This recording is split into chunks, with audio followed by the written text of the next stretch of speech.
It was a typical Tuesday morning, and I sat by the window, watching the sun slowly rise over the horizon. The world outside was still, just the soft rustling of the trees and the chirping of birds filling the air. The house was quiet, except for the sound of the kettle boiling water for my morning tea. It was one of those peaceful moments that you can only appreciate when you've lived long enough to realize how precious stillness can be. At 70, I've come to cherish these quiet mornings, but they're also a reminder of how much I've learned over the years, not just about the world, but about myself. You see, aging isn't just about growing older, it's about growing wiser. And with wisdom comes the realization that health isn't something you can take for granted. It's something you have to nurture, adapt to, and respect every single day. I didn't always think this way. In my earlier years, I believed that life would continue on its steady course, regardless of what I did. I worked long hours, lived for the weekends, and paid little attention to how I was treating my body and mind. It wasn't until I turned 60 that I started noticing the changes, subtle at first, but undeniable. My body didn't bounce back the way it used to. I'd wake up with aches and pains I hadn't felt before. I'd find myself getting winded after a short walk, or feeling mentally foggy by the afternoon. It's easy to ignore these changes when you're younger. But when you're in your 60s and the years start catching up with you, there's no way to ignore it any longer. So, I decided to take control. I made a promise to myself that I would do everything in my power to stay as healthy and happy as possible, no matter what age I was. And over the years, I've developed 5 habits that have truly made a difference in my life. Habits that I swear by now, and that I believe every person over 60 should consider. These habits have kept me strong, mentally sharp, and more vibrant than I ever expected to be at this age. Looking back, I remember feeling a bit intimidated when I first started, unsure if it was too late to make meaningful changes in my life. But if there's one thing I've learned, it's that it's never too late. The human body, and especially the human spirit, is incredibly resilient.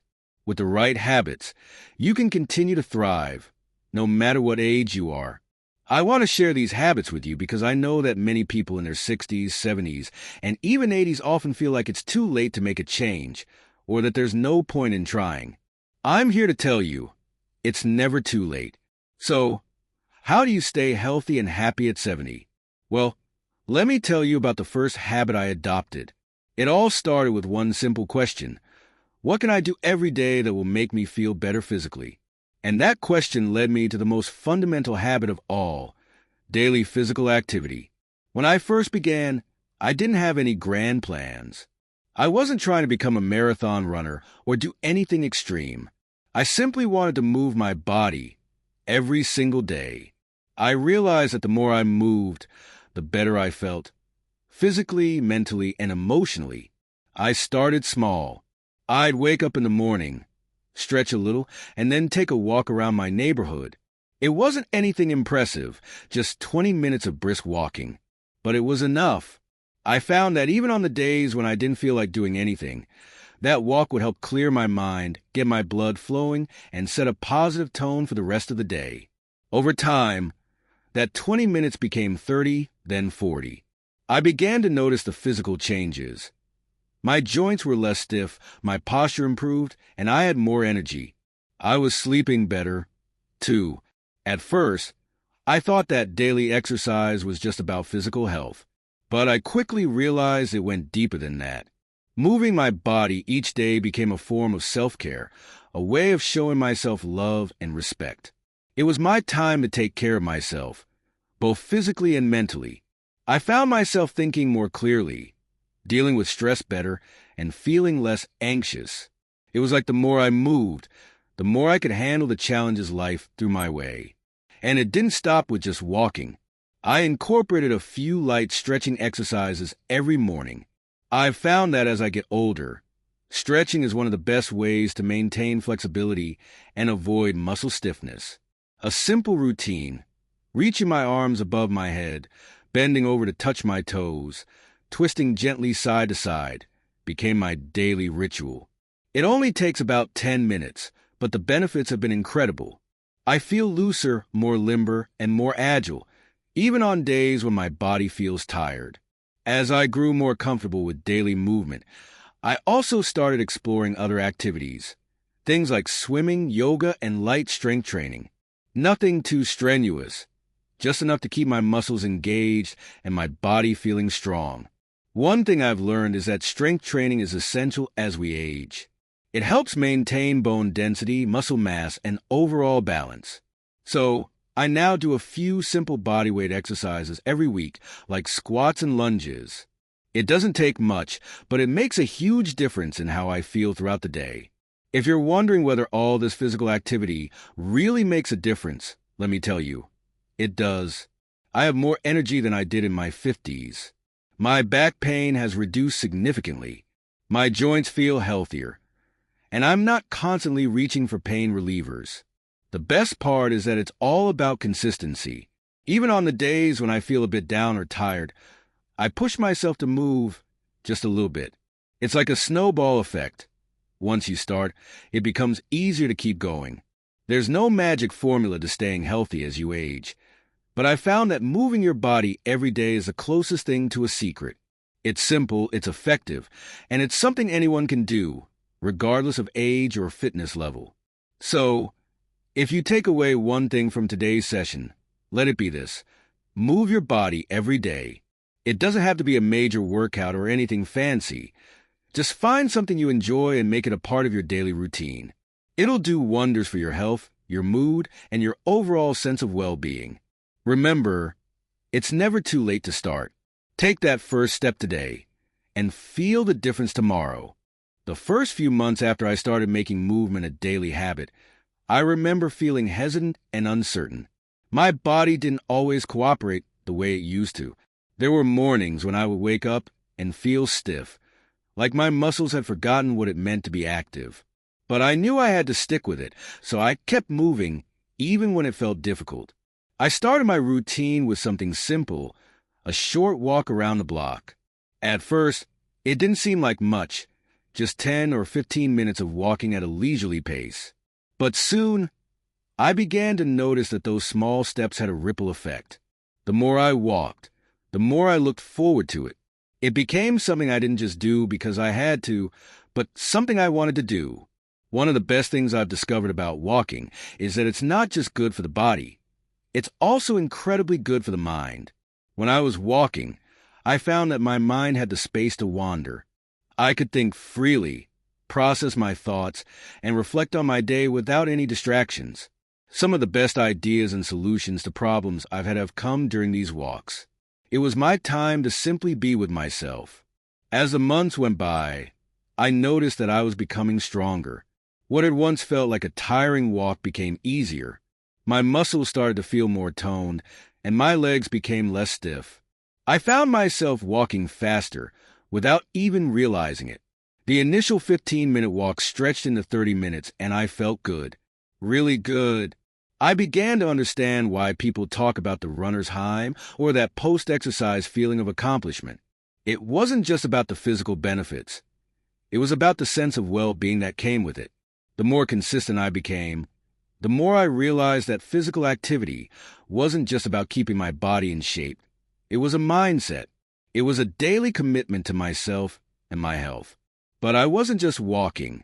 One of the most important aspects of daily physical activity for me was stretching. At first, I didn't think much about it. Stretching had always felt like an afterthought, something you do at the end of a workout, maybe, but not something to do on its own. But after a few weeks of walking, I began to notice that my body was tighter than it had been in years. I could feel the stiffness in my hips, my lower back, and even my shoulders. It was like my body had forgotten how to move freely, and I realized stretching could help. I started dedicating 10 minutes every morning to a stretching routine. At first, I could barely reach my toes, and my hips were so tight that I could barely squat down. But I stuck with it. Each day, I would gently stretch my arms, legs, and back, and with time, my flexibility improved. Stretching became a ritual, a way to wake up my body and prepare for the day. I felt less stiff, more energized, and more connected to my body. The stretches didn't have to be intense. In fact, I found that slow, deliberate movements work best. A simple series of stretches that target the major muscle groups, legs, back, arms, and neck, was enough to make a world of difference. As I grew more accustomed to my daily stretching, I also started incorporating strength training into my routine. I know. Strength training and weightlifting can sound intimidating, especially if you've never really done it before, but let me tell you, it doesn't have to be complicated. I started small, using only my own body weight. Things like squats, lunges, and modified push-ups became regular parts of my routine. At first, I was amazed at how quickly I could feel the difference. The first few squats were challenging, but as I kept doing them every few days, my muscles began to adapt. I started seeing some definition in my legs and arms, and even more importantly, I noticed that my balance and core strength improved. There's something incredibly powerful about feeling strong in your own body. It gave me a sense of confidence, a belief that I could still take on the world. Even as I got older, strength training wasn't just about building muscle. It was about maintaining independence. I began to see it as my way of preventing falls and accidents. A stronger body means better balance, better coordination, and fewer injuries. What's more, strength training helps maintain bone density. As we age, especially after the age of 60, our bones start to lose mass and become more fragile. But regular weight-bearing exercises, like squats or even just walking, help stimulate bone growth and slow down the loss of bone mass. I don't know about you, but the thought of my bones staying strong well into my 80s and beyond is a huge motivator for me. The most surprising thing about all of this, it doesn't take as much time as you think. I started by dedicating 20 to 30 minutes a day to movement, whether it was a brisk walk, stretching, or doing some light strength exercises. You don't need hours to get the benefits. It's about consistency. It's about making a commitment to your body every single day, even when it feels inconvenient or tiring. The results will come if you stick with it. At the beginning, it was tough to build a habit. I had moments when I wanted to skip my walk or postpone stretching because I felt tired or busy. But what I realized over time is that those moments when you don't feel like doing it are the most important. That's when you need to move the most. Because on the other side of that resistance, there's growth. There's strength, there's energy, and there's a sense of accomplishment that can't be found in any other way. Another thing I've come to understand is that physical activity doesn't have to be intense or exhausting to be effective. One of the biggest mistakes people make is assuming that they need to work out like they did when they were in their 30s or 40s. But as we age, we need to listen to our bodies more carefully. It's about balance, finding what feels right for you. There are days when I'll only do a gentle stretch or a light walk, and there are days when I feel strong enough to challenge myself a bit more with squats or light yoga. The key is to move. Don't let age be an excuse for inactivity. Your body craves movement. It craves connection with itself. And every time you choose to move, you're reinforcing a foundation for the future. You're laying the groundwork for better health and more energy tomorrow. The beautiful thing about physical activity is that the more you do it, the more you want to do it. In my experience, making daily physical activity a priority isn't just about staying fit or looking good. It's about taking care of yourself, honoring your body, and showing it the love and respect it deserves. As I reflect on my journey, I realize that the habit of movement has given me more than just physical health. It's given me a sense of joy, vitality, and purpose in my 70s that I never could have imagined when I was younger. So, if you're thinking about starting, or if you're already on the journey, just remember, it's not about perfection. It's about consistency. Start small and build it up over time. And, most importantly, enjoy the process. Because your body is a gift, and the more you move, the more you'll realize just how much it's capable of. After I started incorporating physical activity into my routine, something became very clear to me. Movement alone wasn't enough. While walking, stretching, and strength training were essential to my health, I realized that what I was putting into my body was just as important. I couldn't expect to feel my best if I wasn't nourishing my body properly. At first, My eating habits weren't terrible, but they weren't great either. I was still holding on to some of the old habits I had when I was younger, eating whatever was convenient, sometimes opting for quick meals that didn't provide much nutritional value. There was also a lot of processed food in my diet. I didn't really think about food in terms of its long-term impact on my body. But as I entered my 70s, I began to feel the effects of those choices more acutely. I wasn't bouncing back from illness as quickly. My energy levels seemed to fluctuate, and I could feel the weight creeping up on me. That's when I knew I had to make a change. I needed to look at food not just as fuel, but as medicine, something that could help me stay strong, healthy, and vibrant as I aged. I started small. I didn't jump into a strict diet or make drastic changes overnight, but I began paying closer attention to what I was eating. One of the first things I did was increase my intake of fruits and vegetables. They're packed with vitamins, minerals, and antioxidants that support every system in your body, from your immune system to your brain. And as I got older, I understood how crucial it was to give my body all the nutrients it needs to fight inflammation and maintain bone and joint health. My first step was incorporating a green smoothie into my mornings. I'd blend spinach, kale, a banana, and almond milk. I added a handful of berries for extra antioxidants and a spoonful of chia seeds for a boost of fiber and healthy fats. I remember the first time I made it, I wasn't sure what to expect. But when I took that first sip, I realized how good it felt to start the day with something that nourished me from the inside out. I felt energized, alert, and ready to take on the day. But I didn't stop there. As I began to feel the benefits of adding more fruits and vegetables to my diet, I started exploring ways to integrate them into every meal.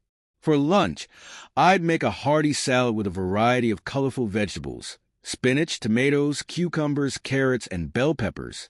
I'd top it with some grilled chicken or chickpeas for protein, and add a drizzle of olive oil and balsamic vinegar for healthy fats and flavor. I couldn't believe how much more alive I felt after eating a simple salad compared to the processed meals I used to have. It wasn't just a physical energy. It was a sense of well-being that came with nourishing my body with real, whole foods. I also started paying more attention to protein. As we age, maintaining muscle mass becomes more challenging, and protein is essential for muscle repair and growth. I realized that I had to find ways to include more lean protein sources in my meals.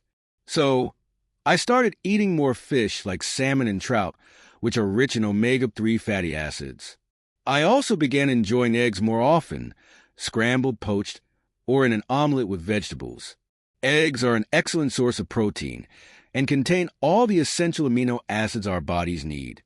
For lunch or dinner, I'd sometimes have a serving of grilled chicken, turkey, or tofu.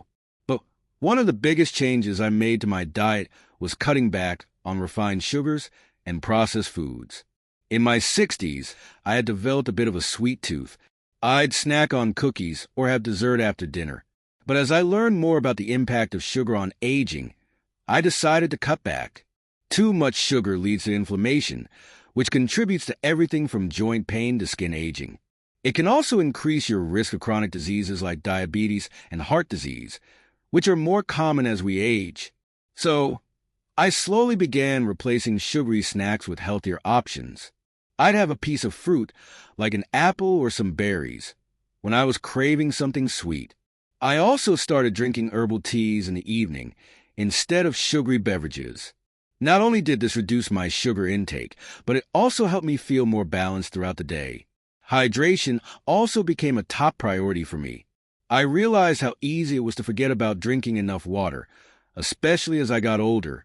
Dehydration can cause fatigue, confusion, and even dizziness in seniors, so I made a habit of drinking a glass of water first thing in the morning and keeping a water bottle nearby throughout the day. I also added some herbal teas into my routine, especially in the afternoon. Chamomile, peppermint, and ginger tea became my go-to choices. Not only do they have calming effects, but they also help with digestion, which is something I've noticed can slow down as we age. As I made these dietary changes, I also learned the importance of portion control. When I was younger, I'd sometimes eat large portions, especially when I was stressed or busy. But as I got older, I realized that my body didn't need as much food as it once did. I started eating smaller, more balanced meals throughout the day.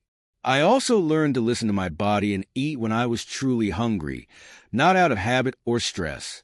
It took a while to get used to smaller portions, but over time, I found that I felt lighter, more energized, and more in tune with my body. One of the biggest revelations for me was understanding that eating nutritious food wasn't about restriction or following some strict, temporary diet. It wasn't about depriving myself of the foods I loved, but about finding balance. I could still enjoy the occasional treat, like a small piece of dark chocolate or a slice of homemade cake. But I now understood that the key was moderation. By focusing on nutrient-dense foods and giving my body what it truly needed, I could indulge every now and then without feeling guilty. As I continued to make these changes, I noticed a significant improvement in my health. I felt more energetic, my skin started to glow, and my digestion was better than it had been in years. I was sleeping more soundly at night, and I had a sense of clarity and mental sharpness that I hadn't experienced in a long time. It was like my entire body was thanking me for nourishing it properly. But perhaps the biggest surprise was the impact on my mood. Eating whole, nutritious food stabilized my blood sugar levels, which meant I didn't experience those mid-afternoon crashes anymore. I felt more stable and less prone to mood swings, which made it easier to stay positive and engage with life. I became more patient with myself and others. Food had stopped being something I mindlessly consumed and had become a form of self-care. If there's one piece of advice I could give to anyone over 60, it's this: invest in the quality of your food. Nourish your body with the vitamins, minerals, and nutrients it needs, and the rewards will be worth it. Your body is a reflection of what you put into it. As we age, we need to treat our bodies with the respect and care they deserve, and that starts with the food we eat. Don't get me wrong, eating healthy isn't always easy. There are days when I crave a pizza or want to indulge in a favorite comfort food, but I've learned to find the balance. You don't have to be perfect. You just have to be consistent. And over time, those small, consistent choices will add up, leading to better health, more energy, and a sense of vitality that will carry you through your 70s, 80s, and beyond. After I had tackled the physical side of things, exercise and nutrition, there was still something that felt off. My body felt stronger, my energy was better, but there was a part of me that wasn't fully content. And then I realized it wasn't just my body I needed to take care of. My mind needed attention too. As we age, it's not just our physical health that changes. Our emotional and mental well-being can shift in ways we may not always expect. Some days, I felt like I was full of wisdom and clarity, ready to take on the world. But other days, I could feel the weight of the years. I noticed that I became more reflective, even nostalgic.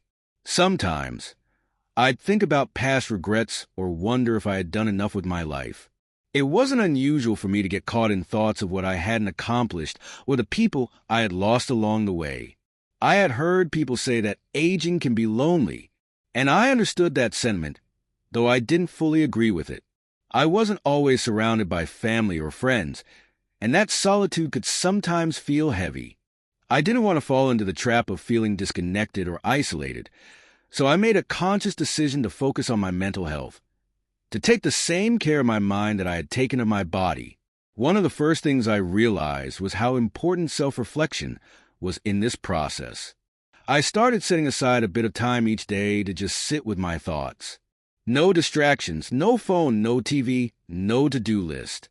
Just me, my thoughts, and a comfortable chair. This time of stillness became a kind of therapy for me.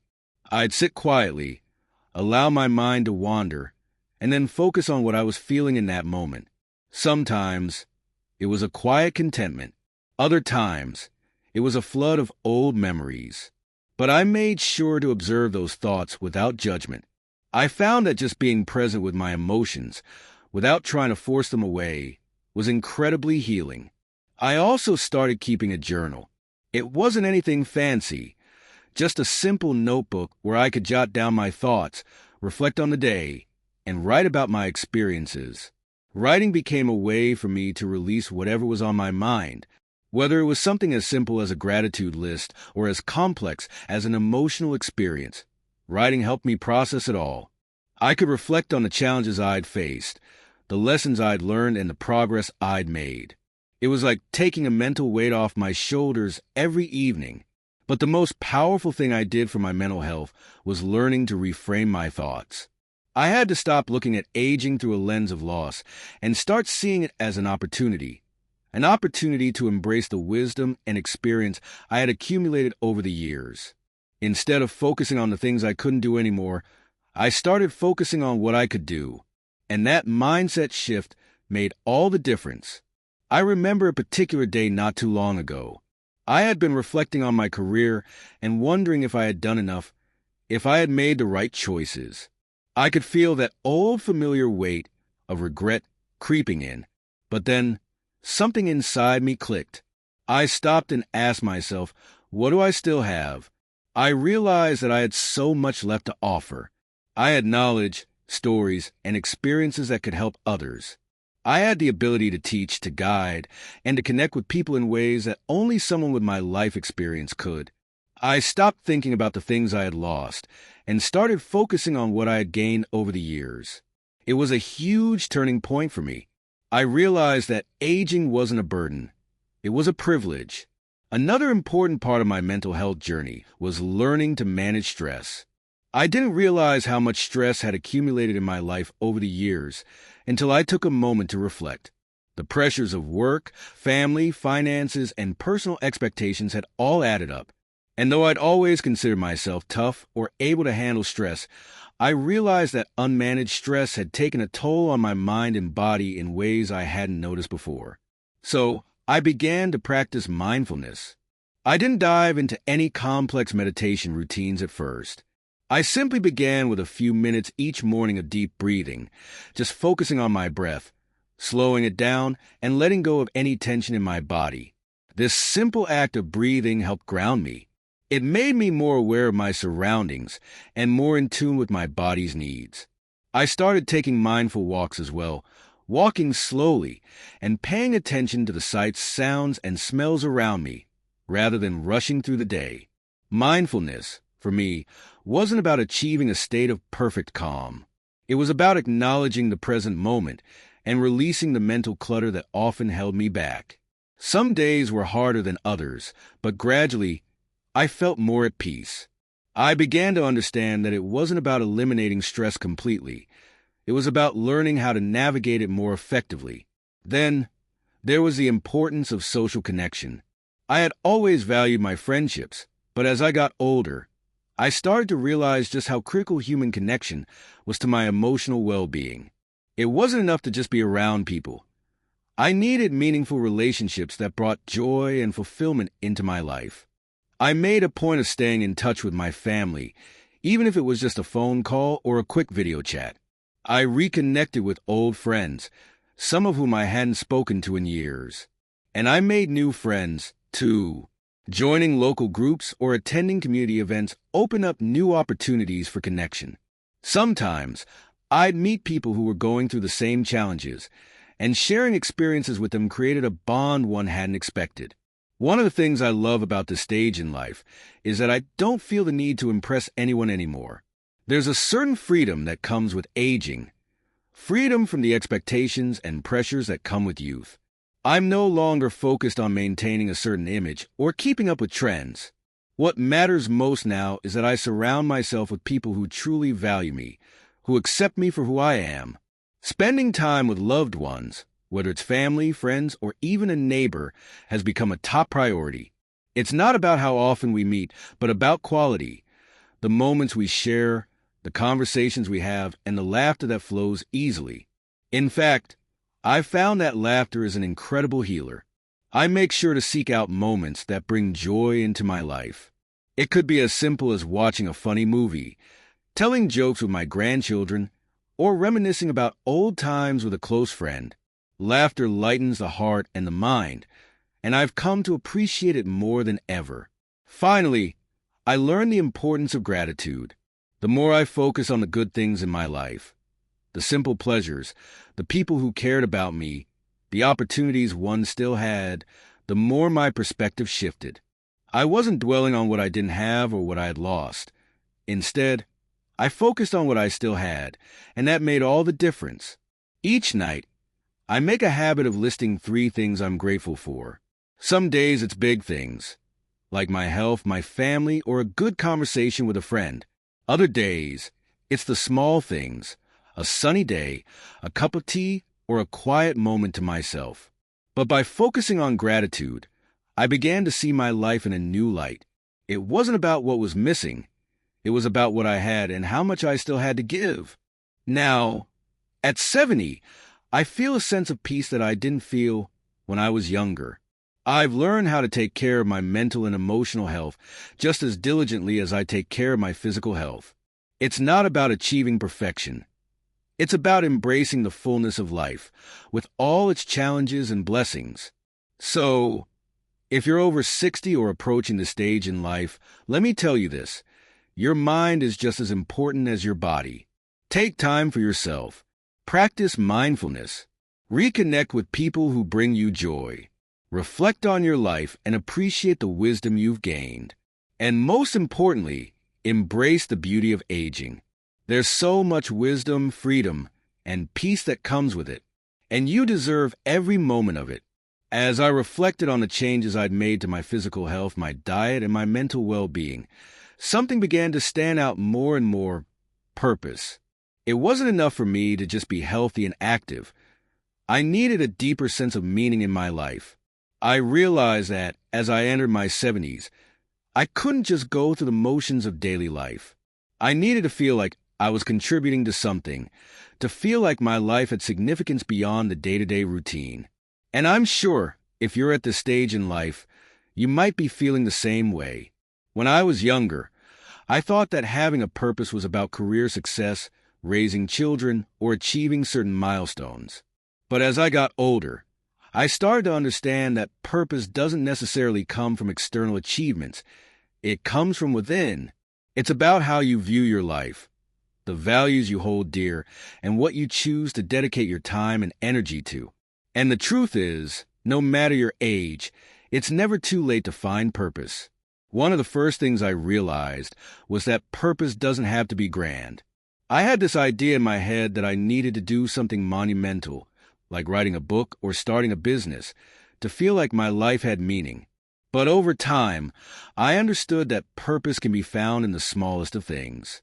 For me, one of the most fulfilling parts of my day became simply being present. I found meaning in the moments I shared with loved ones, in the conversations I had with my children and grandchildren. I realized that time spent with family was one of the greatest gifts I could offer, not just to them, but to myself. It wasn't about how many hours I could spend with them, but about making those moments count.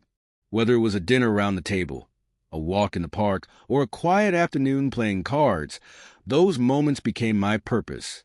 They were the threads that wove meaning into my days. But I didn't stop there. I also looked for ways to give back. For a long time, I had focused mainly on my own life and family, but I realized that my sense of purpose could be expanded beyond my immediate circle. I began to think about how I could contribute to the world, even in small ways. I started volunteering at a local community center, helping with programs for seniors. It wasn't anything grand or extraordinary, but just being there for others, listening to their stories, and offering support gave me a sense of fulfillment I hadn't anticipated. It wasn't about fixing people's problems. It was about offering a presence, being a kind ear, and sharing the wisdom I had accumulated over the years. I found myself looking forward to those afternoons. I wasn't just existing.